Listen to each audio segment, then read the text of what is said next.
de hoje vai ser dada por Marcelo Couto, que está aqui já conosco.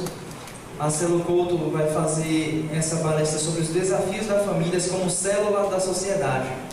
Marcelo é licenciado em Ciências Sociais pela UFBA, mestre e doutorando em Família na Sociedade Contemporânea pela UFSAL. Possui também um Master em Ciências do Matrimônio e da Família pelo Pontifício Instituto João Paulo II, Universidade Lateranense. Ele é coautor do livro Família no Debate Cultural e Político Contemporâneo e de artigos e capítulos de livros sobre a família, políticas públicas e educação. Docente da graduação e pós-graduação da UFSAL, ele é casado com Ariane Leite e é pai de 5 filhos. Ele animará amanhã, junto com sua esposa, as oficinas sobre a castidade. Então, seja muito bem-vindo, Marcelo, e uma boa conferência para você.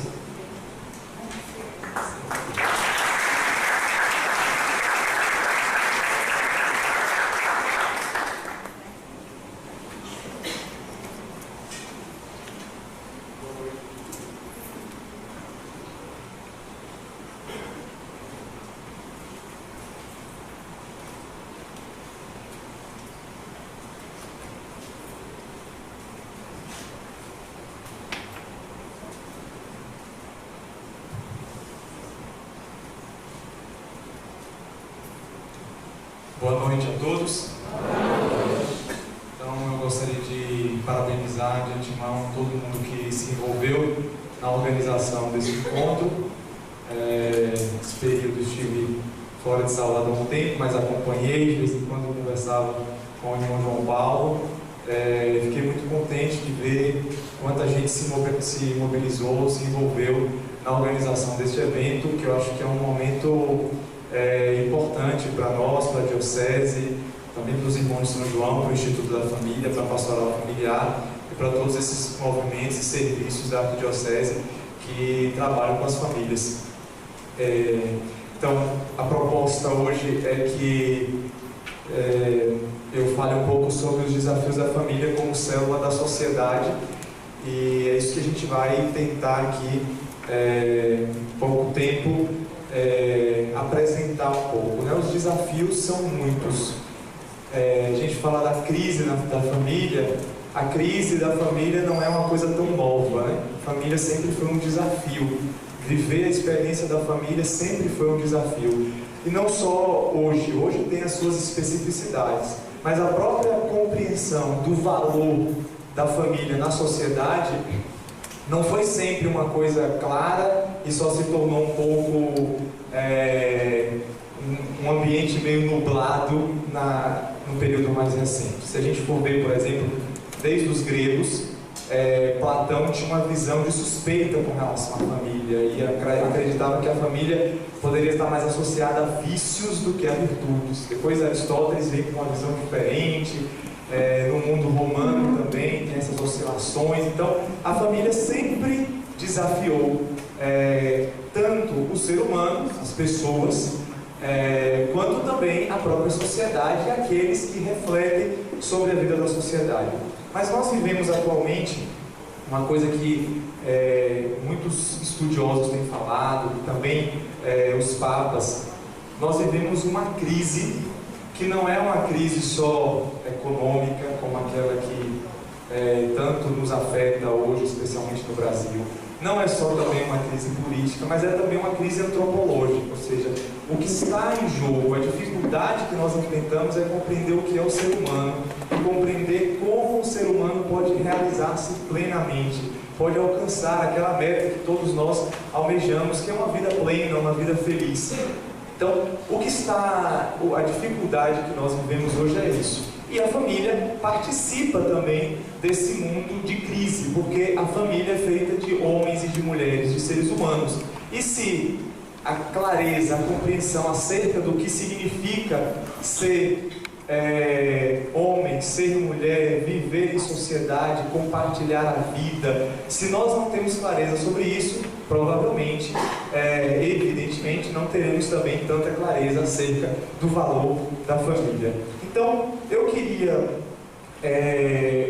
dividir a minha intervenção aqui em duas partes. Primeiro eu queria falar um pouco daquilo que a gente consegue ver na sociedade e que desafia a família.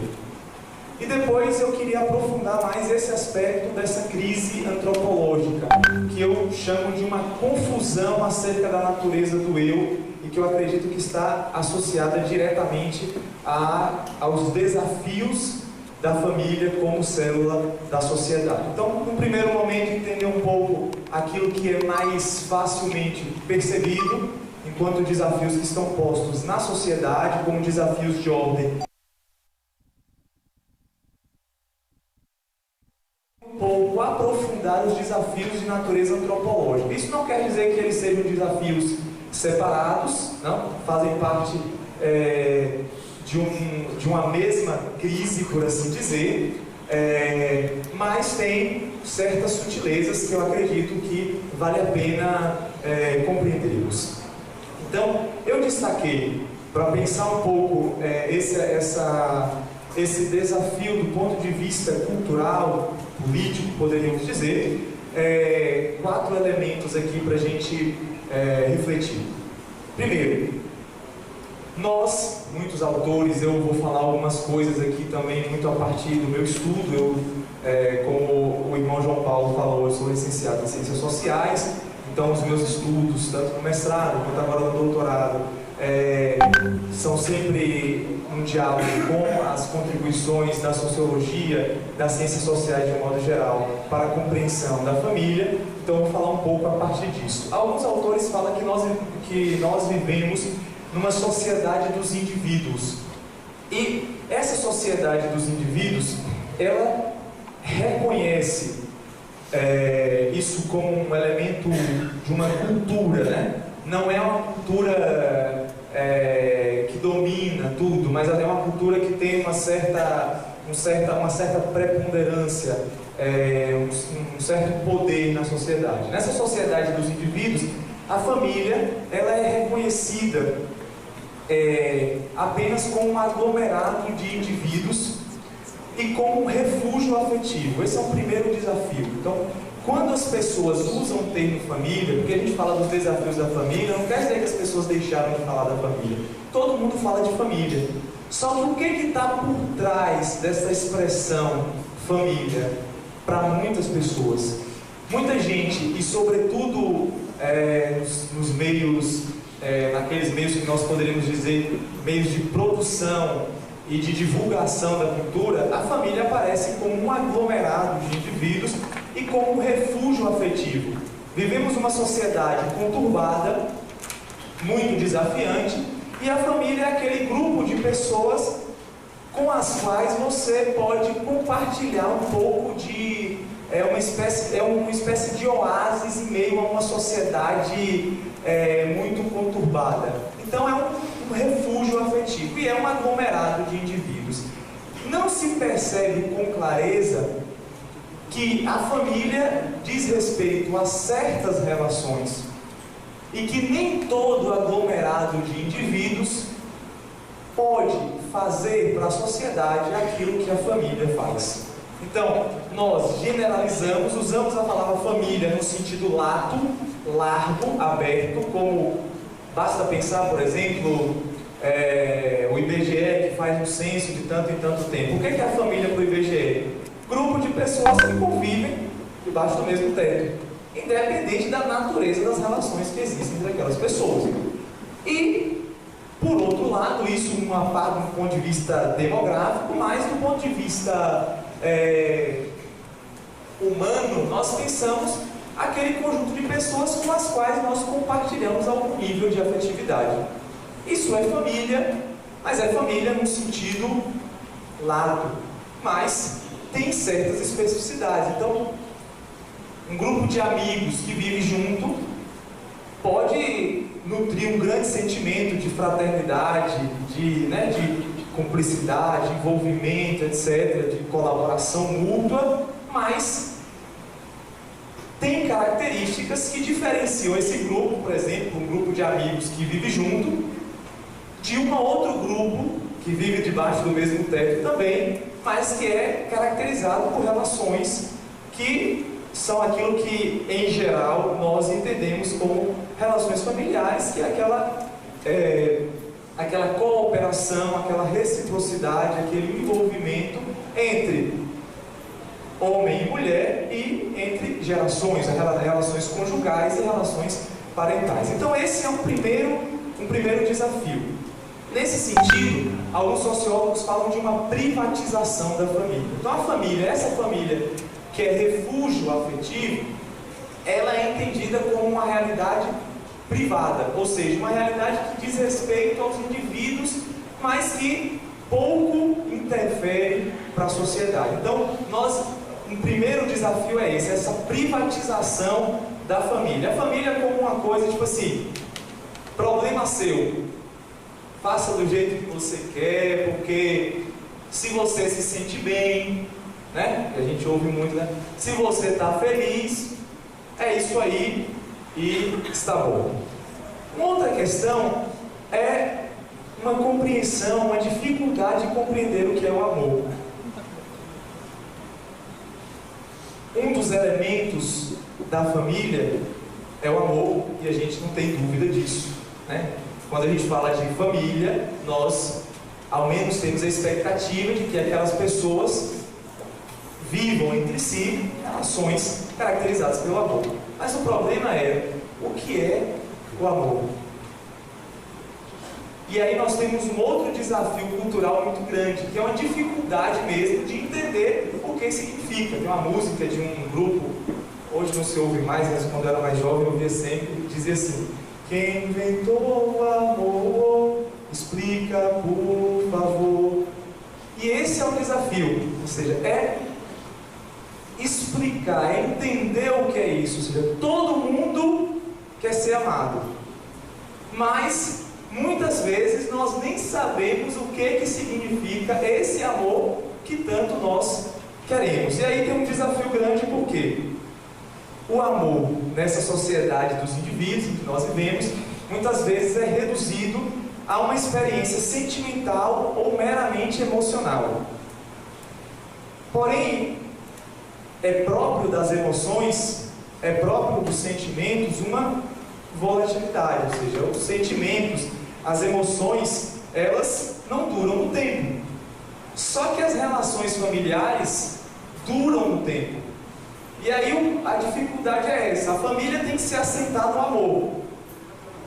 Só que as relações que constituem a família são por natureza destinadas a durar no tempo. Por mais que você fale, não, mas agora, por exemplo, a sociedade já admite, por exemplo, não só do ponto de vista legal, mas até no senso comum da maior parte das pessoas, por exemplo, o divórcio. Só que basta um pouquinho de atenção à realidade para a gente entender que duas pessoas que se uniram em matrimônio, mesmo depois tenham, do ponto de vista do contrato, do ponto de vista legal, aquela relação tenha acabado, mas um vínculo entre aquelas pessoas dura, sobretudo quando tem filhos envolvidos. Então assim, a gente fala muito bem e a gente até entende com muita naturalidade uma pessoa dizer que é o ex-marido, a ex-mulher, mas se alguém falar, esse aqui é meu ex-filho, esse é meu ex-pai, a gente tende a notar que está diante de alguma coisa um pouco estranha. Por quê? Porque as relações familiares tendem a durar, só que elas precisam se assentar no amor, e o amor tem sido reduzido a um sentimento, a uma emoção que é próprio dela, o fato de que não dura. Então, mais uma vez, nós temos um desafio: como compreender o amor como fundamento da família. O próprio Papa João Paulo II falava que a família é uma comunidade de vida e de amor. A questão é, será que a família pode ser uma comunidade de sentimentos voláteis, de emoções efêmeras, que assim como vêm, podem ir embora? Certamente não era disso que ele estava falando quando disse que a família era uma comunidade de amor. Mas se a gente hoje perguntar às pessoas, é bem provável que na cabeça da maior parte das pessoas venha à tona isso. Não é por acaso que uma frase muito comum de se ouvir ao final dos relacionamentos, é porque acabou, porque o amor acabou. Mas o que acabou? Acabou essa emoção, acabou esse sentimento, essa coisa arrebatadora, etc. Mas a família se encontra diante de um paradoxo por conta disso. Um amor reduzido, como a gente fala assim, a emoções, a sentimentos, não permite a construção da família, enquanto um vínculo exclusivo, fidelidade, e um vínculo indissolúvel, um para sempre, e muito menos um vínculo aberto à vida. E aí a gente começa um desafio que eu vou falar mais adiante, que é o fechamento aos filhos, que é um outro desafio das famílias. Mas é claro, porque todo mundo entende que gerar um filho é construir alguma coisa que tem um quê de para sempre. Só que se eu entendo que a minha vida é de emoções voláteis, efêmeras, é difícil ter coragem para enfrentar, para arriscar-se nessa tarefa. Às vezes a gente usa muitos subterfúgios, né, para explicar o fechamento aos filhos. Na sociedade a vida está difícil, mas nesse mundo é difícil educar os filhos. Mas no fundo, o que está é esse medo de entrar, de possibilitar a origem, o despertar, o nascer de qualquer coisa que vai me envolver e que vai determinar a minha vida para sempre, independente de como eu esteja me sentindo, de como eu acordei, de como eu fui dormir. Esse é um desafio grande. É nessa ideia que diversos autores, e aí talvez o mais popular dos sociólogos, né, Zygmunt Bauman, que morreu há pouco tempo, ele fala de relações líquidas, né? Então, o amor deixa de ser uma rocha e passa a ser qualquer coisa que, como um líquido, escorrega das mãos, ou seja, que a gente não consegue nem segurar, nem mantê-lo, né? Basta lembrar de manhã um esforço que a gente faz para lavar o rosto, né, para manter aquele pouquinho de água ali. Se demorar muito pouco tempo já sai. Diferente de segurar, por exemplo, uma pedra, né, de encontrar alguma coisa e poder guardá-la conosco, né? Então, o amor parece ser alguma coisa também que nós não temos mais condição de segurar, porque ele é líquido e se a gente aperta, ele corre pelos dedos. Um outro desafio é a compreensão da sexualidade. A sexualidade é privada de sua integração no todo. Então, a sexualidade é reduzida muitas vezes à relação sexual, né? A sexualidade, muitas vezes as pessoas falam de sexualidade, mas na realidade o que elas estão falando mesmo é de genitalidade, né? É de relações sexuais. Então, tem uma dificuldade de compreender a sexualidade como algo que integra a pessoa. Porém, o fato é o seguinte, que por mais que nós tenhamos dificuldade de compreender a sexualidade como algo integrado, que se integra num todo, que é o eu, ou seja, a sexualidade é aquilo que me faz Marcelo, me faz homem, que faz mulher, ou seja, não é um aspecto da minha vida, não depende das relações que eu estabeleço com as pessoas, mas faz parte da minha própria identidade, daquilo que eu sou. A dificuldade de compreender a sexualidade assim é a marca. Porém, sendo como é próprio, como é intrínseco, como é da natureza da sexualidade, exprimir uma totalidade, uma vez que ela é privada desse horizonte global, que é o horizonte do ser homem, do ser mulher, a sexualidade tende a impor-se como um absoluto. E aí é um paradoxo, ou seja, a gente reduz a sexualidade e depois absolutiza a sexualidade. Primeiro a gente reduziu, deixou de compreender a sexualidade como integrada num todo. Só que depois ela foi absolutizada, porque ela não consegue ser reduzida, ela não dá conta de ficar como um aspecto da vida. Ela não consegue, a sexualidade não pode ser assim. Então, nós vivemos diante desse paradoxo, que é privando ela da sua integração no todo e vendo ela se absolutizar. É incrível a gente ver como que a sexualidade, mas aí não é muito a sexualidade, tende a se impor como um absoluto, como uma... A gente não, hoje você não pode abrir uma revista de notícias, mesmo nas revistas de notícias tem que ter uma página para ter alguém mal vestido. É incrível, né? Você pode comprar, hoje você não precisa comprar uma revista pornográfica para você ver pessoas mal vestidas. Você pode comprar uma revista de notícias. No meio lá, uma notícia vai ser que a pessoa, sei lá, vestiu uma roupa muito assim. É incrível, ou seja, pode ser qualquer revista, não vou falar o nome delas aqui, mas sempre tem que ter. Nos programas de televisão tem que ter. Tem que ter uma pessoa, ou seja, tudo é dominado. Se é propaganda pode ser de cerveja, pode ser de carro, pode ser de qualquer coisa, pode ser uma propaganda de seguros, mas tem que ter, ou seja, tem que ter um apelo a essa sexualidade reduzida, mas que se absolutiza e que tende a impor-se como uma força tirânica, que se impõe ao sujeito e se dissemina na sociedade, uma erotização crescente que ataca as crianças, né? Hoje os pais têm dificuldades de comprar roupa. Eu tenho 3 filhas. Algumas pessoas me perguntaram, mas estão falando aí de 5 filhos? Eu pensei que eram 4, né? Porque o meu primeiro filho ou filha, né? Minha esposa estava grávida e perdeu o bebê no 2º mês. Então, nós temos um filho no céu e temos 3 meninas com a gente, e tem um que está na barriga, né? Inclusive minha filha mais velha, quando eu vim para cá, quando eu acabei de me arrumar, ela perguntou: pai, você vai aonde? Eu falei assim: vou dar uma palestra. Sobre o quê?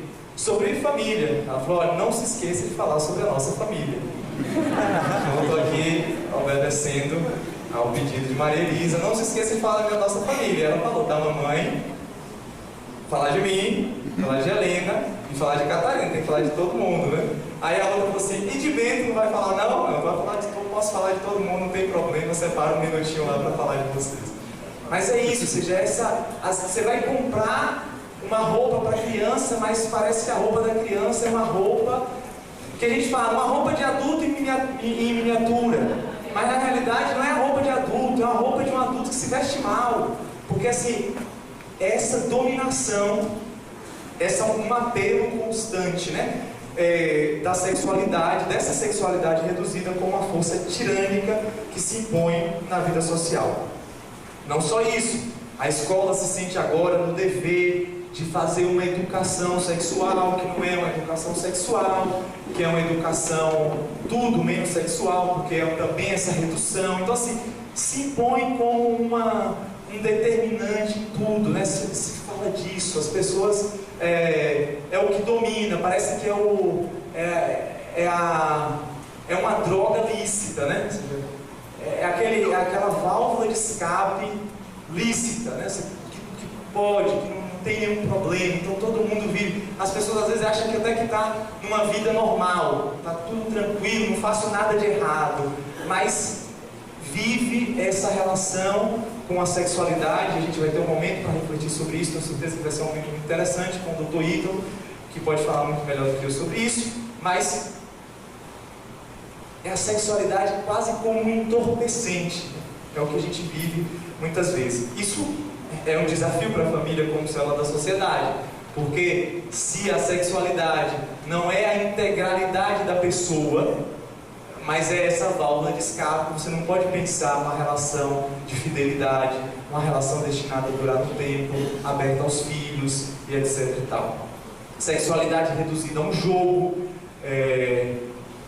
a uma brincadeira, né? Muitas vezes se desvincula da sua ligação com a geração, e aí é uma coisa que se torna quase uma coisa, parece, do século passado, falar de que a relação sexual ela tem como uma das suas possíveis consequências a geração de um filho, e por isso ela tem que ter o lugar adequado para que ela se realize, não por uma questão doutrinal, religiosa, mas por uma questão de uso da razão.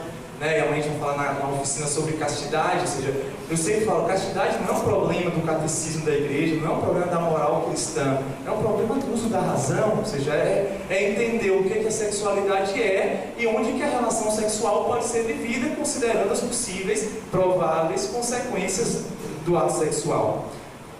Ligado a essa dificuldade da sexualidade, aparece a ideologia de gênero, que, em linhas gerais, sem poder fazer todas as reflexões e todos os desdobramentos dessa teoria ou dessa ideologia, em linhas gerais, pretende separar duas dimensões que estão intrinsecamente unidas, que é a dimensão biológica e a dimensão sociocultural. Então, a ideologia de gênero diz que a biologia, essa dimensão biológica do ser homem, ser mulher, é uma coisa que não tem nada a ver com a identidade que o indivíduo vai assumir, que seria uma construção social ou uma questão de escolha. Então a ideia é que até agora foi imposta e a partir de agora chegou o momento de cada um poder ser livre para escolher, se libertando tanto dessas imposições, determinações da sociedade que incrivelmente associou o macho com o homem e a fêmea com a mulher, essa coisa assim retrógrada, ultrapassada, que ainda não sei como se sustentou, se manteve até o século XXI, e agora chegou o momento de ultrapassar isso. Então, afirma-se que o ser homem ou ser mulher é uma construção social que independe dessa condição biológica, de ser macho e fêmea, de ter um cromossomo X e um Y, ou ter dois cromossomos X, etc. Essa ideologia tem tentado se impor como um pensamento único e tenta se impor através de orientações legais, de orientações pedagógicas, e representa um desafio para a família, porque a família se assenta na diferença sexual. É um dos pilares da família, a diferença sexual, porque a diferença sexual, homem e mulher, é aquilo que convida o homem e a mulher para colaborar, para entrar numa relação de reciprocidade e de cooperação. Então, a sexualidade é uma dimensão constitutiva, fundante e fundamental do ser família. Não como uma imposição, não como uma possibilidade para um domínio do homem sobre a mulher, e toda essa discussão, machismo, etc. Não é para isso. A função da diferença sexual não é essa. A função da diferença sexual é ajudar o homem e a mulher, até diante de uma dimensão física, sem precisar muita abstração, sem precisar fazer o curso de filosofia dos irmãos de São João, a perceber que nós precisamos nos doar para o outro, para com o outro construir uma coisa só e nova, que nós não poderíamos construir sozinhos, que eu não posso fazer por mim, e que eu preciso entrar nesse relacionamento, nessa colaboração, nessa dinâmica recíproca com o outro, para dar origem a essa realidade nova e sui generis e específica. Então, a ideologia de gênero tenta minar um fundamento da família, que é a diferença sexual. Diferença sexual, não desigualdade, não quer dizer que o homem deve ter mais direito que a mulher, não é nada disso, mas dizer que são diferentes, que portam a mesma dignidade, mas que são e continuarão sendo diferentes, e que só poderão realizar-se de forma plena na disponibilidade, na disposição a entrar nesse relacionamento com o outro, ou seja, um convite, a diferença sexual como um convite ao amor, e nós vivemos uma dificuldade de compreender isso. Conectado com isso está a questão da abertura para gerar os filhos, e aí a gente tem uma crise da nossa sociedade, dessa sociedade de indivíduos, onde a felicidade se confunde, se reduz ao bem-estar material. Por isso, quanto menos filhos, melhor. Porque quanto menos filhos, mais bem-estar social. Bauman diz que o filho se torna um objeto de consumo emocional. Pode até ter filhos, mas também como mais um objeto de consumo. Mais um objeto para a minha satisfação. para a minha realização. Assim como eu compro o carro, assim como eu compro a casa na praia, eu também vou ter um filho para ajudar a ter um pouco mais de satisfação. Por isso, basta um, no máximo dois, se eu fosse muito obcecado e quiser ter um menino e uma menina, fazer o casalzinho e aí fechar a fábrica, etc. Né? O pessoal me pergunta, agora você conseguiu ter um menino, vai fechar a fábrica. Né? Eu falo, eu comecei a minha reação agora. Estava perdendo de 4-1, agora que eu comecei a minha reação, vocês estão querendo que eu peça para parar o jogo? Não, não pode, né? Então, esse desafio afeta a família. Por quê? Porque a família perde essa dimensão dela, que é uma dimensão fundamental para a vida da sociedade, que é a abertura para gerar os filhos, para educá-los, para ajudá-los a crescer. E muita gente já começa a se dar conta desse problema, mas só por uma questão demográfica. Agora que eu fiquei 4 meses na Itália, todo mundo fala que os casais têm que ter filhos. Você vai na universidade e tal, não tem problema, questão demográfica, mas eles só estão preocupados com uma coisa. Por quê? Falta criança, falta gente para pagar a previdência, e aí fica mais complicado com os aposentados, né? Porque não tem jovem para trabalhar, como é que os velhos vão poder ficar aposentados, etc e tal. Então, olham por isso, como simplesmente se faltassem crianças. Mas o problema é que quando as famílias se fecham os filhos, o problema não é só que faltam crianças. O problema é que faltam mães, faltam pais, faltam irmãos. E a vida em sociedade precisa disso. Para a sociedade se manter, não basta ter crianças para ocupar as funções, os cargos, as vagas de trabalho, para continuar girando a roda da economia. Não basta isso, mas a sociedade também precisa de mães. A sociedade precisa de pessoas dispostas a se doarem.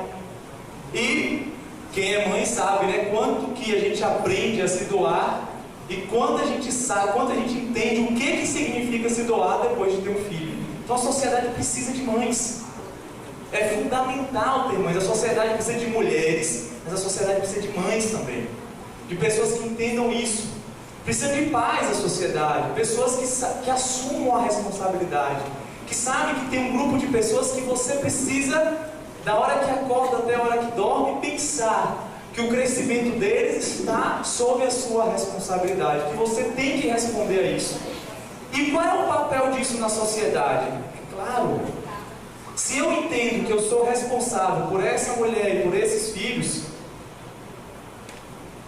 é mais fácil, quando eu vou no ambiente de trabalho, entender que eu também tenho uma responsabilidade pelo meu colega, pelo bem-estar dele, porque eu vivo um pouco uma espécie de paternidade ali, ou seja, dilata, você aprende uma paternidade, aquela ordinária, mas você depois entende que você também pode viver essa relação de responsabilidade com o outro, também em outros ambientes. Então, você faz diferença para a sociedade. Uma sociedade com pais, com mães, com irmãos, com filhos, é uma sociedade que vive melhor. Não é só porque depois os padres ficam mais contentes porque a coisa está indo tudo do jeito que a igreja quer, não, mas a sociedade vive melhor, porque a sociedade fica mais virtuosa, ou seja, é assim que a família é fonte de virtudes sociais, ou seja, é uma escola, por isso que ela é célula. A família é uma escola de virtudes.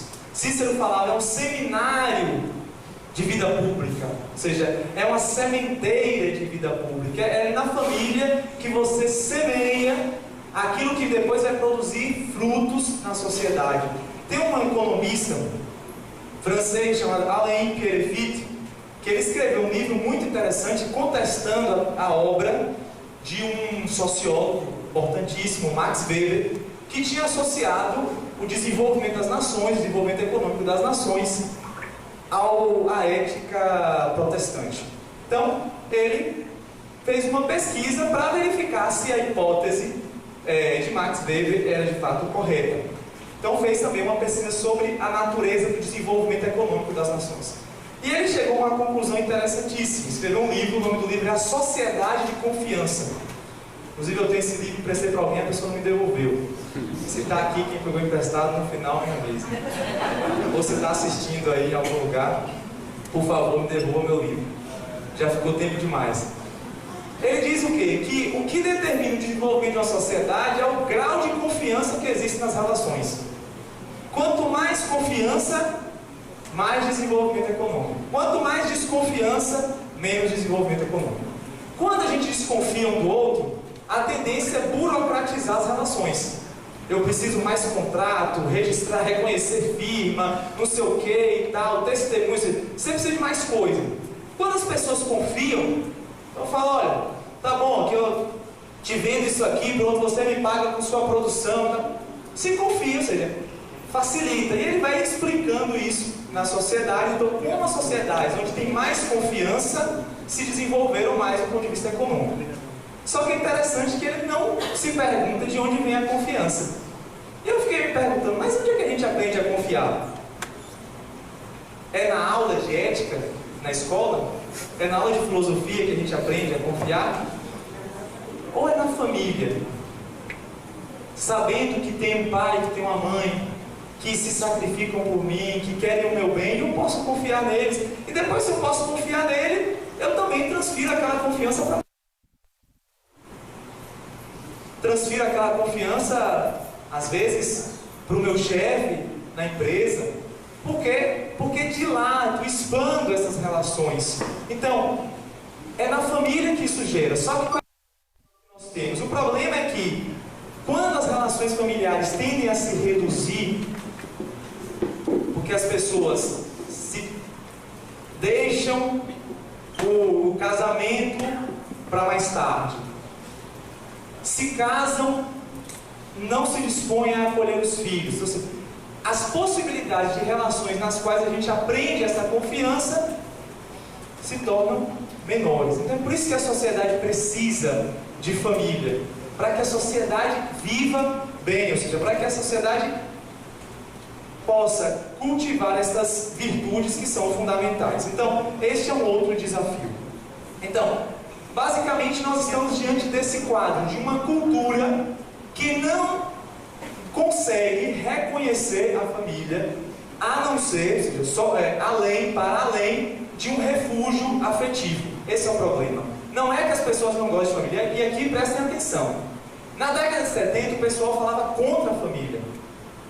O pessoal que na década de 70 falava contra a família, hoje não fala contra a família. Hoje eles falam da família. Uma vez eu conversei com uma professora minha. Eu falei, professora, mas naquela época, a senhora participava de qual grupo? Não, era daquele grupo ali e tal. Ah, sim, então na época ela era do grupo contra o casamento, né? Faça amor, não faça guerra, casamento, família, instituições opressoras. Hoje não, hoje ela fala da família.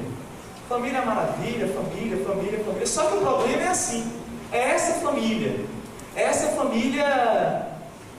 destituída de uma natureza específica que a torne diferente de outros grupos primários. E diferenciar não é discriminar, é dizer que uma coisa é uma coisa e outra coisa é outra coisa. Então, é esse o desafio que nós vivemos hoje, ou seja, todo mundo fala de família, o desejo de família está aceso nas novas gerações. Falo isso porque eu vejo meus estudantes, meus alunos, querem ter família, querem se casar, querem. Só que depois, de onde ele está agora até essa meta, o que falta é um caminho. Não sabe qual é o caminho, por onde eu vou. Eu me lembro de uma coisa muito interessante que aconteceu comigo quando nasceu minha segunda filha. Eu trabalhava numa escola aqui próximo e morava no Canela, vinha andando para a escola. E aí, um dia, eu tinha aquela licença de 5 dias, né? Pior que 2 dias, que era o sábado e domingo. Eu falei, pô, sacanagem, né? Minha filha podia nascer segunda de manhã, porque eu ficava até sexta, né? Mas não, foi nascer quinta-feira. Aí eu perdi o sábado e domingo e tal, nos meus 5 dias lá de folga. E aí depois chegou na outra semana, quarta-feira, fui dar aula e tal. E aí, encontrei esse aluno indo para a escola. Professor, acabou a festa, né? Qual festa? Não, o senhor agora tem 2 filhos, agora tem que ficar mais em casa, tal, preso, tal, não pode sair muito, se divertir, né? Eu falei, vem cá, você vai em festa quantas vezes por semana? Aí ele, rapaz, agora o 3º ano tá fogo, de vez em quando eu dou uma saidinha no sábado, mas eu volto cedo porque eu estou também estudando um pouco no domingo e tal, tô chegando perto do vestibular já, então não tô... Aí eu falei, beleza, então você vai na festa sábado à noite e volta cedo. Entendi. Falei, então acho que quem tá sem festa é você, bicho, porque eu, casa lá é mais festa todo dia, agora tem 2 festas, começa 5 da manhã, porque já chora às 5 da manhã, e já acorda e tal. Aí ele ficou assim, aí a gente continuou andando até a escola em silêncio. Uma semana depois, encontramos de novo, no mesmo caminho. Ele falou, pô professor, eu fiquei a semana toda pensando no que o senhor falou. Eu nunca tinha pensado nisso, mas poxa, depois daquilo ali eu fiquei com a vontade de ter minha família, fiquei com vontade também de me casar, de ter filhos. Poxa, eu espero que eu também consiga constituir minha família. Eu fiquei pensando essa semana nisso. Eu falei assim, uma brincadeira, nem tinha noção do que isso poderia significar. Falei brincando só para ter papo, para chegar até o final, até a escola. E ou seja, acendeu o que já existia, que era o desejo de família que está em todo mundo. Ou seja, então nós temos isso, mas encontramos um contexto humano, cultural, que não nos ajuda a dar os passos para fazer este caminho. E talvez aqui seja a grande diferença da nossa geração, porque os nossos avós, minimamente, encontravam uma hipótese de como trilhar, de como fazer esse caminho que nós não encontramos. Mas agora, e aí, para entender um pouco a raiz antropológica disso, então, qualquer pessoa que observa, e eu falei 4 elementos, existem muitos outros, nenhuma pessoa que observa com atenção a sociedade pode deixar de perceber que existem propostas contrárias à família que surgem em diversos meios, às vezes na academia, às vezes nos meios de comunicação, falei na academia, na universidade, né? Mas também na academia às vezes tem coisa que atrapalha um pouco a família também, né? Mas na universidade, estou falando assim, da universidade, estou falando dos meios de comunicação, da literatura, etc.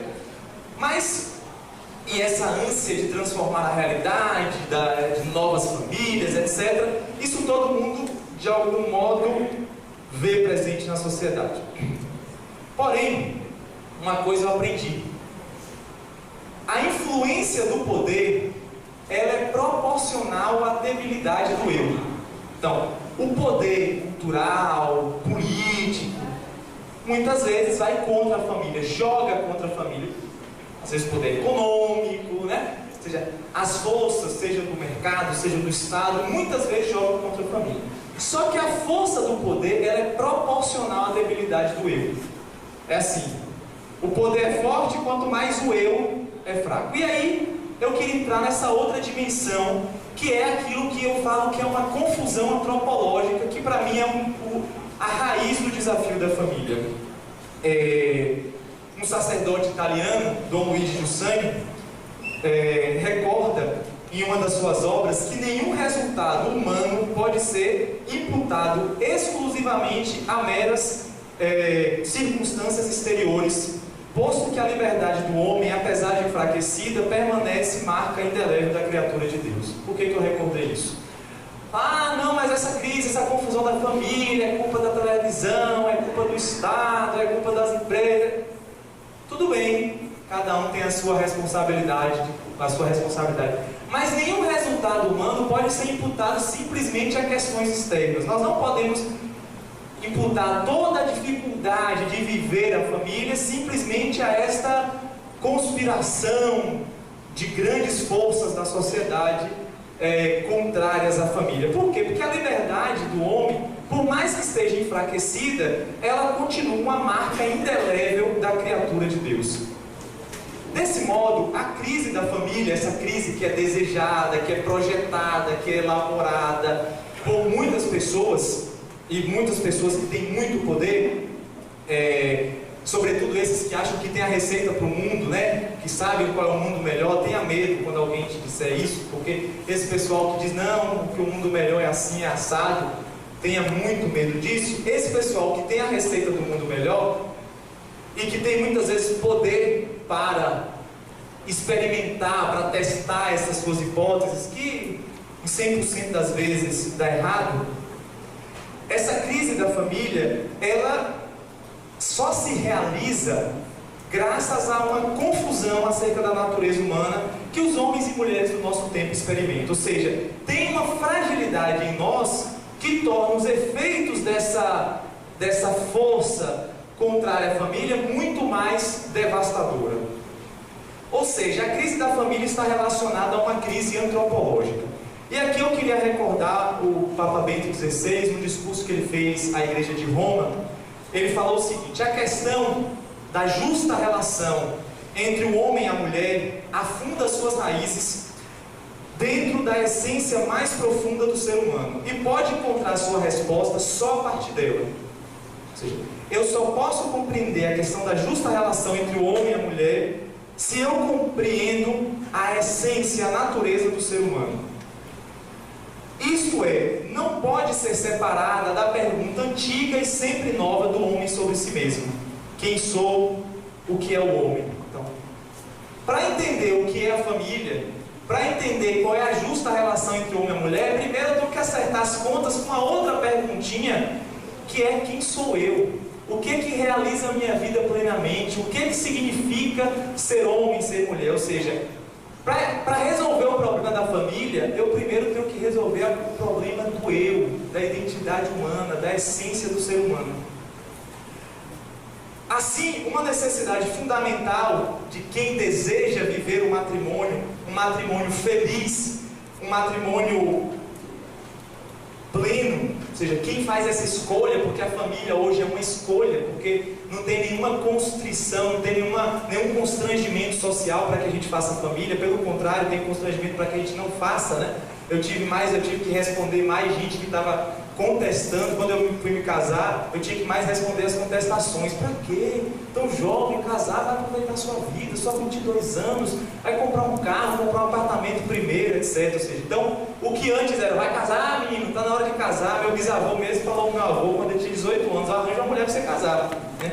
Hoje as pessoas falam, não arranje uma mulher, não vá se casar, não case agora porque você está jovem, primeiro vai fazer sua previdência privada, comprar um apartamento, comprar um carro, viajar o mundo todo, etc. Então, quem escolheu o matrimônio e a família, a primeira necessidade, eu considero, é pertencer a uma realidade que seja capaz de nos ajudar a encontrar a resposta para aquela pergunta. Então, primeira coisa que eu preciso, e aí eu falo um pouco um testemunho, mais do que encontrar alguém que me fala o que é a família, como é que é a família, o manual da família, para mim o que foi decisivo para construir, para constituir, para aceitar o desafio de construir uma família, foi encontrar uma realidade que me ajudava a compreender quem sou eu. Que poucas vezes falou de família. Quem mais me ajudou a viver a família, não falava tanto de família, falava muito do eu, falava muito do nosso coração, de compreender para que eu sou feito, de compreender a natureza do meu coração enquanto um desejo de felicidade, um desejo de beleza, de verdade, etc. Então, encontrar uma realidade humana que te ajude, que te coloque diante dessa pergunta fundamental que o Papa Bento XVI falou, que é a pergunta: quem sou? Do contrário, correrão um grande risco de esperar do outro algo que ele não pode dar. E aí é o problema. Quando eu não respondo bem a pergunta quem sou, eu até arranjo uma namorada, às vezes até me caso. Só que eu espero da namorada, espero da esposa, espero do marido algo que ele não pode me dar. Porque a gente se casa para ser feliz. Como a gente trabalha, pensando em ser feliz, como a gente estuda também.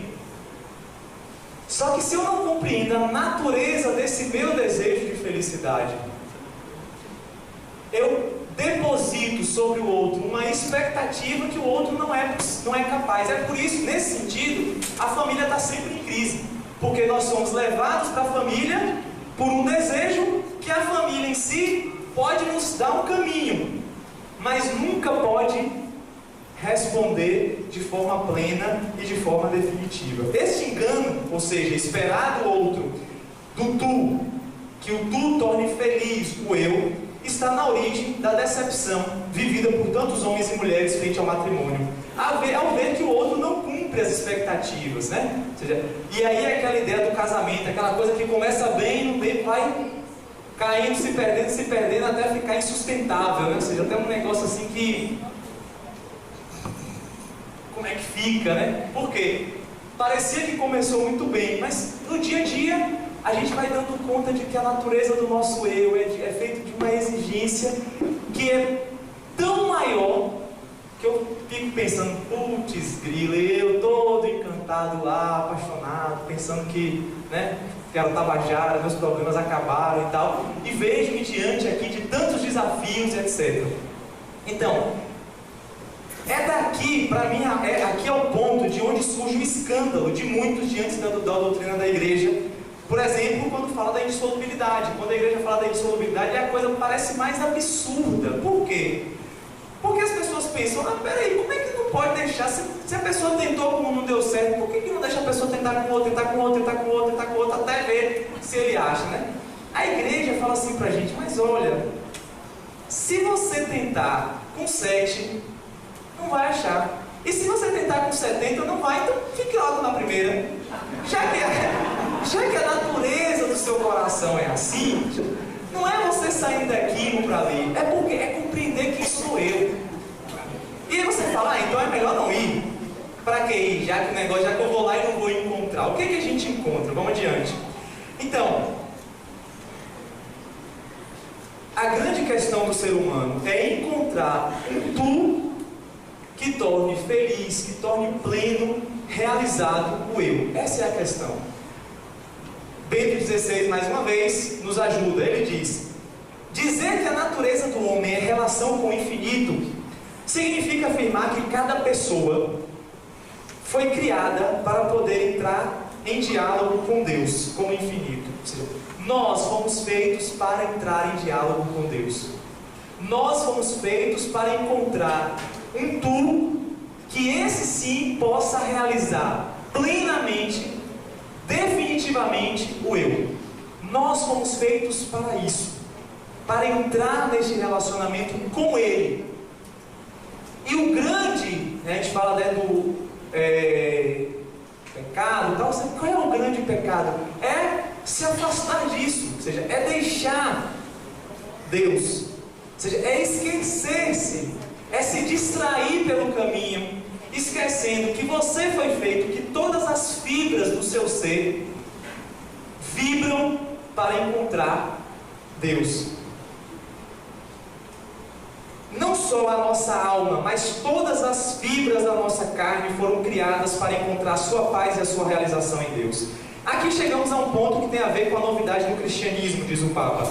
Para que não ficasse estruturalmente impossível, e aqui a gente começa a entender o matrimônio, para que não ficasse estruturalmente impossível ao homem viver à altura da sua própria natureza, o próprio infinito, para que se tornasse resposta que o homem pudesse experimentar, assumiu uma forma finita. O ponto é, nós fomos feitos para o infinito, para uma felicidade plena, infinita, eterna. Só que estruturalmente isso é impossível, porque ele está lá. Mas para que não ficasse impossível, ele quis entrar na nossa realidade. Isso é o cristianismo. O cristianismo é isso, ou seja, é Cristo que volta o seu coração para nós. É a misericórdia. O Papa fala que o nome de Deus é misericórdia. É isso, ou seja, é um coração que se compadece do miserável. Quem é o miserável? Somos nós. O miserável não é só quem não tem o que comer. O miserável é cada um de nós que tem uma fome, uma sede que não é capaz de saciar, que nenhum restaurante, nenhuma comida aqui não pode saciar. Essa é a nossa miséria. Só que ele, olhando para isso, quis entrar no nosso relacionamento. A encarnação, o momento no qual o Verbo se fez carne, nesse momento, no momento da encarnação, a distância incomensurável entre o finito, nós, e o infinito, Deus, extinguiu-se. O Deus eterno e infinito deixou o céu, entrou no tempo, ingressou na finitude humana.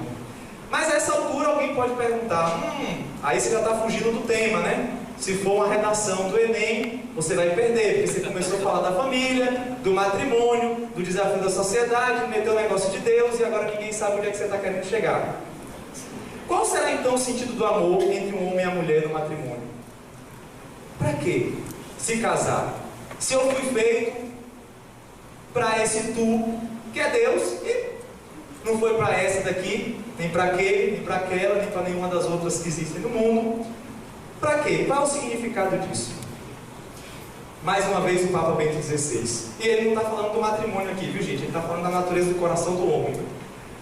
A partir da encarnação, cada aspecto, cada relação, cada alegria, cada dificuldade, cada encontro que a gente faz, tudo encontra a sua razão última de ser uma ocasião de relação com o infinito. Voz de Deus que continuamente nos chama e convida a erguer o olhar, a descobrir na adesão a Ele a realização plena da nossa humanidade. Com a encarnação, cada relação, cada circunstância, cada coisa que a gente vive, assume uma dignidade extraordinária, porque se torna o quê? Caminho para Deus. Se torna sinal desse relacionamento. Ou seja, eu posso entrar em relação com tudo, porque em tudo eu posso encontrar os traços, o sinal desse tu que se encarnou, ou seja, que entrou em tudo e que se deixa encontrar, porque Ele não está distante de nós, como diz lá nos Atos dos Apóstolos, né? Ou seja, nós buscávamos como as apalpadelas, mas Ele não está distante de nós, Ele se deixa encontrar. E aqui a gente começa a entender o que é o matrimônio. O matrimônio, Cristo conferiu a Ele aquilo que é humano, que todo ser humano busca, que é natural, é da natureza do homem, se dar, se doar, receber o dom do outro. O casamento é uma realidade da natureza, mas com a encarnação, Deus fez com que a família, com que o matrimônio se tornasse sacramento, ou seja, sinal visível dele. Então, cada homem e cada mulher tem agora a possibilidade de relacionar-se com esse tu através, um tu com T maiúsculo, através desse tu com T minúsculo, que é a esposa, que é o esposo, e que é o filho, e que é o pai. Ou seja, a família é a igreja por isso. Por isso que a família é a igreja doméstica, porque ela nos confere a possibilidade de encontrar nela o que está na igreja, que é Cristo. É isso, ou seja, Deus quis assim. Deus quis que eu pudesse encontrá-lo através da minha esposa, para que não ficasse estruturalmente impossível a mim. Ele quis se valer de uma coisa que é da natureza do homem, que o homem tende para a mulher tende para o homem. Ele se valeu dessa coisa que já estava escrita na nossa própria natureza, para dizer agora, eu vou colocar esse negócio num nível ainda mais alto, porque não vai ser só simplesmente esse encontro de uma natureza que tende uma para a outra, mas vai ser também agora uma ocasião de encontro comigo. A relação amorosa contribui de maneira particular para que a pessoa descubra a verdade do eu, que é também a verdade do tu, feitos para o infinito. Quando eu encontro, e aqui eu vou chegando ao final, quando eu me deparo com outro que desperta em mim alguma coisa que eu nem sentia antes, que já existia em mim, mas que estava meio escondido, esse desejo de felicidade, a experiência da paixão. Quando a gente se apaixona por uma pessoa, ou seja, é aquele desejo de felicidade que estava meio escondido, que vem à tona com tudo. Cada um de nós pode ajudar o outro a descobrir a natureza do eu, ou seja, a descobrir que eu fui feito para uma coisa grande. Eu estava tranquilo, minha vida, estudando, trabalhando, estava tudo normal. Só que aí apareceu um colega, apareceu uma colega, apareceu uma pessoa no prédio e tal, e agora eu que estava muito tranquilo ali, com o estudo, com o trabalho, fazendo as coisas, me vejo agora alcançado por uma vontade de viver, de fazer as coisas, de pensar tudo numa relação nova, etc. Ou seja, o outro desperta em nós. Então a primeira coisa, ou seja, o primeiro bem que o homem e a mulher, que a relação entre o homem e a mulher, que o amor humano faz, é redespertar o nosso coração que estava dormindo. Redespertar. Ajudá-lo a se dar conta de novo que ele foi feito para qualquer coisa que está para além dele. E depois, no sacramento do matrimônio, dá a possibilidade de viver este relacionamento. Ou seja, de viver este relacionamento, essa vontade de ser feliz, que foi ativada em nós pela presença do outro, vivê-la na consciência do relacionamento com Deus, mediado pelo outro. A relação com a pessoa amada revela esse grande mistério que é o nosso ser. O outro nos torna consciente do nosso desejo de felicidade, de plenitude, desse desejo que nos constitui. A presença do outro nos ajuda a perceber a dimensão desse desejo, que esse desejo é muito maior do que nós imaginávamos. Ou seja, a relação com a pessoa amada, a relação do homem e da mulher, nos remete para um destino infinito, ou seja, nós fomos feitos para Deus. É isso. Você pode falar, mas quantas vezes a gente pensou nisso? Mas é porque a gente não foi a fundo. Porque se a gente for a fundo de cada relacionamento humano que desperta em nós essa paixão, etc., a gente vai ver esse encontro. O Papa Bento XVI fala dessa relação do Eros, né? Do Eros com o ágape, né? Ou seja, o Eros é destinado ao ágape, o destino do Eros é o ágape, ou seja, essa paixão que todos nós vivemos, experimentamos, é boa e é útil para nos ajudar a entender, a captar essa exigência que nós temos de um amor grande. Atenção, a relação com a pessoa amada revela, mas não é suficiente para realizar o mistério, o desejo infinito que constitui cada ser humano. Aqui é a crise da família. O outro revela a natureza do meu desejo, mas não realiza, porque quem realiza a natureza do meu desejo é Deus. Quem me realiza plenamente é Deus, mas o outro revela que eu fui feito para uma coisa grande, que eu fui feito para o infinito, revela a minha dignidade. Homem e mulher não é para um acabar com a dignidade do outro. A diferença sexual não é uma ofensa à dignidade da mulher ou não. A diferença sexual é um convite para descobrir a dignidade. E a nossa dignidade não é ter direitos na Constituição. A nossa dignidade é o fato de que nós estamos no mundo, mas fomos feitos para algo que é maior do que o mundo. Que o mundo todo não vale. Todo mundo não vale um ser humano. Por quê? Porque nós fomos feitos para algo grande, que tudo do mundo junto não é capaz de se equiparar. Nesse sentido, a Amoris Laetitia, lá no final, na parte de espiritualidade familiar, o Papa fala assim, ó: o princípio do realismo espiritual faz com que o cônjuge não pretenda que o outro satisfaça completamente as suas exigências.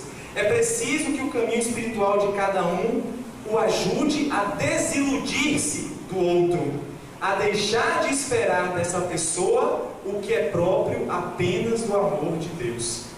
O outro me ajuda a descobrir que eu fui feito com amor infinito, mas eu também preciso saber que o outro é excelente, que eu devo ser fiel, amá-lo e respeitá-lo, porque ele me fez descobrir e me faz a cada dia descobrir que eu sou um desejo infinito, e que esse desejo infinito só se realiza plenamente em Deus. Por isso a igreja precisa ser uma família. Eu comecei a falar de sociologia e etc, e acabei tentando, me aventurando, me arriscando por um campo que eu não deveria me arriscar, que é falar de Deus, falar das coisas de Deus. Mas para mim não existe possibilidade de compreender a família fora disso.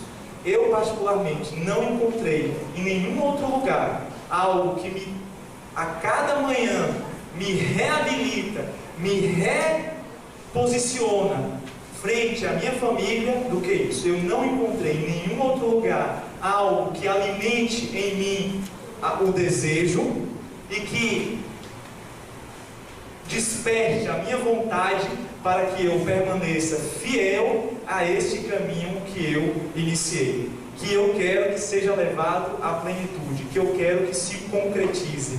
O meu convite de casamento falava um versículo que não é casamento, né? Que ele leve à plenitude a obra.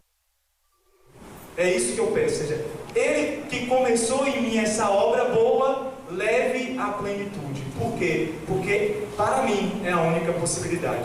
E aí vocês podem perguntar: como enfrentar os desafios da família na sociedade contemporânea? Eu, pela minha experiência, para mim só tem uma forma de enfrentar os desafios da família. É um anúncio, mas um anúncio não como eu estou fazendo aqui, um anúncio, um testemunho da beleza do amor humano vivido no matrimônio, a beleza daquilo que a igreja ensina sobre a família. O Papa Francisco, na Amoris Laetitia, que é o documento que anima um pouco esse evento, logo no primeiro ponto ele diz: o anúncio cristão que diz respeito à família é deveras uma boa notícia. A minha vida é testemunha disso, que o anúncio cristão acerca da família não deve ser manchado, não deve se adaptar à sociedade, porque na sociedade atual a igreja tem que se rever, não. A minha vida diz que o anúncio da igreja sobre a família, do jeito que ele vem sendo comunicado nos últimos 2000 anos, nos últimos 2017 anos, é uma excelente notícia, é uma novidade, ninguém sabe disso, eu descobri tem muito pouco tempo e eu quero me empenhar e espero que todos vocês se empenhem para que as pessoas conheçam, porque as pessoas pensam que sabem qual é o anúncio cristão acerca da família, mas ninguém sabe.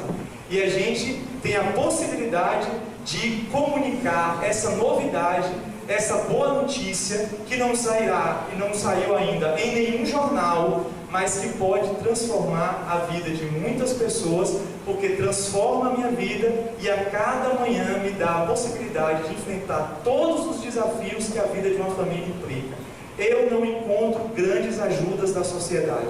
O Estado não me ajuda em nada, enche o meu saco, me atrapalha. Muitas vezes eu quero fazer coisas e não posso fazer porque sou constrangido de todos os lados. Mas encontro forças para lutar, para enfrentar, para assumir, para manter a minha abertura à família, para manter-me fiel à minha esposa, etc. Graças à clareza, a essa pequena clareza acerca do que significa o amor humano, do que significa o matrimônio e a família, e o fato de poder a cada dia entender um pouco essa boa notícia. Um minuto para eu fechar. Isso não se faz só. Não se descobre isso lendo livros de teologia, não se descobre isso só comprando os materiais do Pontifício Instituto João Paulo II para estudo sobre matrimônio e família, que eu acho que vocês devem comprar e devem ler, mas não é suficiente. Inclusive o meu livro está até lá, vocês podem até comprar também se vocês quiserem, vale a pena. Mas esse caminho só se faz em comunidade, encontrando pessoas. Quando eu li essas coisas que eu li para vocês aqui, isso simplesmente falou, isso. Mas eu, antes de ler essas coisas, eu já tinha visto essas coisas.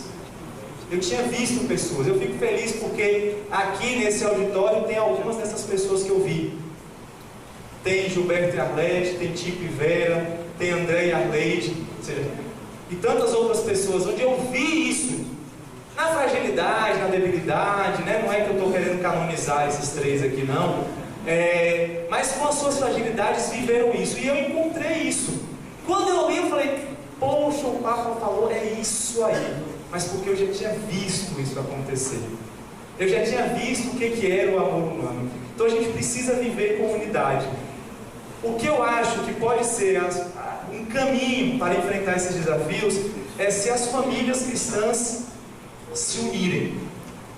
Para mim, eu acho que duas palavras vêm da doutrina social da igreja e que eu acho que a gente deve redescobrir esses dois conceitos para pensar os enfrentamentos e desafios da família.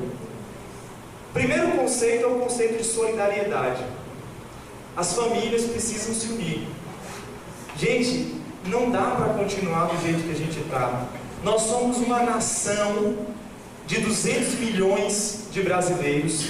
Somos, na imensa maioria, cristãos. Mas nós temos pouquíssimas associações de famílias. Não dá.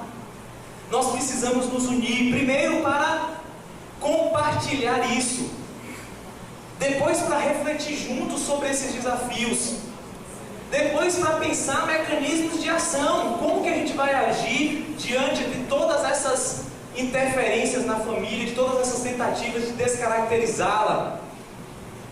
Nós precisamos nos unir. Um outro princípio é o princípio da subsidiariedade. A gente precisa exigir.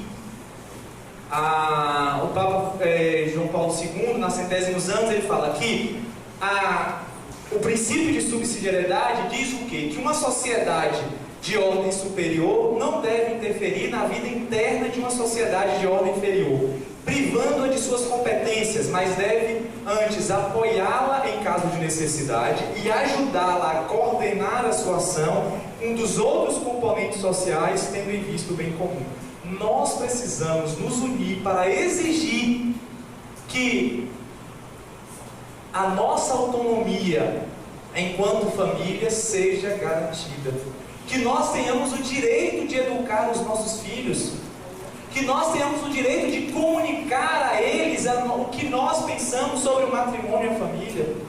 Nós precisamos exigir o nosso direito de que os nossos filhos tenham uma educação que seja conforme os nossos valores, conforme aquilo que nós acreditamos, vivemos e testemunhamos, aquilo que nossos olhos viram, aquilo que as nossas mãos apalparam acerca do verbo da vida. Nós não podemos aceitar mais sermos privados de comunicar isso.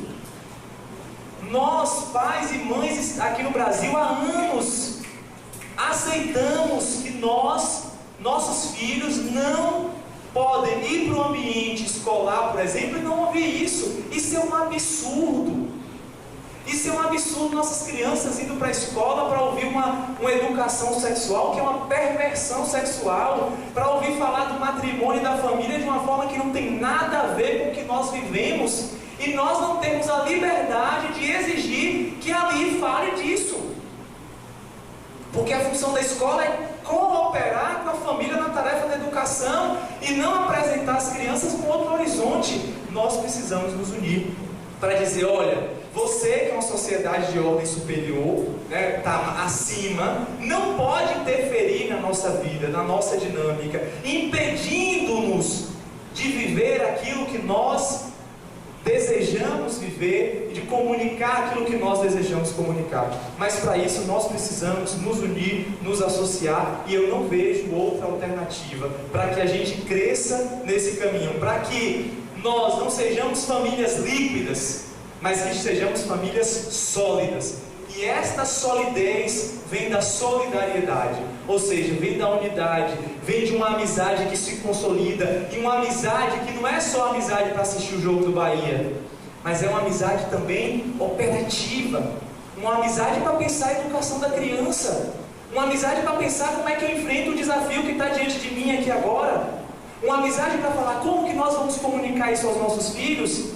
Uma amizade operativa, não pode ser só tomar cerveja e comer churrasco junto, mas uma amizade também que entre na vida para apoiar cada um a crescer. Porque eu falo para vocês, os jovens desejam muito viver este caminho, mais do que os adultos, viu? Eu encontro mais resistência quando eu falo dessas coisas, quando eu falo do matrimônio e da família, segundo o desígnio de Deus. Eu encontro mais resistência nos adultos, nos de 40 anos, etc., 40, 50 anos, fazem mais bico e cara feia do que os meus alunos na escola de 17 anos, quando me perguntam uma coisa sobre isso. Eles são os olhos mais arregalados, são mais atentos e mais disponíveis do que essa geração que hoje tem 40 anos e que começa a falar, isso aí é porque você não viu ainda como é que é as coisas, você vai ver. Então nós precisamos nos unir para isso. Então é isso que eu gostaria de falar para vocês. Espero que essas minhas reflexões, ainda que um pouco confusas, não sei, possam ter ajudado vocês a dar início a esses 3 dias de reflexão sobre a família. Espero que vocês possam encontrar outras coisas muito melhores do que essas que eu falei ao longo desses dias. Obrigado.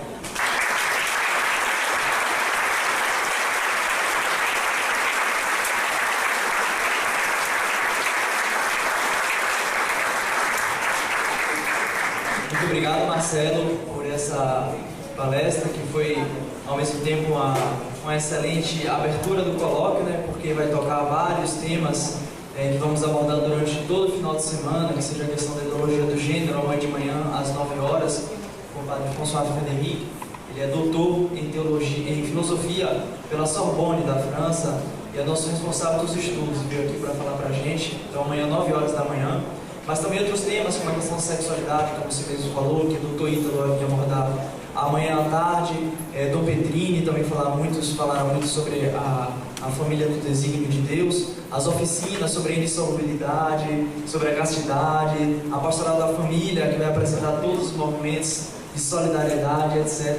Muito obrigado, Marcelo, e a gente queria te agradecer um pequeno gesto simbólico.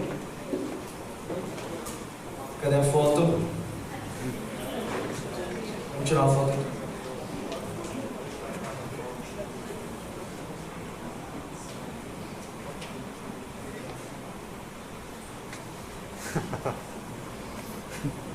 Prontinho. Sem contar que foi um belíssimo testemunho também, né? Eu conheço a família dele, família belíssima. Amanhã ele vem com a esposa dele e fará a palestra, a oficina, desculpa, sobre a castidade.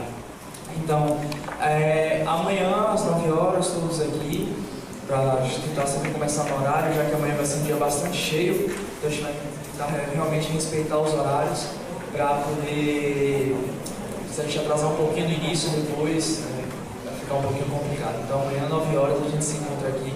Não sei, talvez tenha um tempinho para uma pergunta, alguém quer fazer alguma pergunta. Amanhã à noite haverá uma mesa redonda com os diversos palestrantes, vai ser o momento de fazer a pergunta para eles e ter uma interação para eles.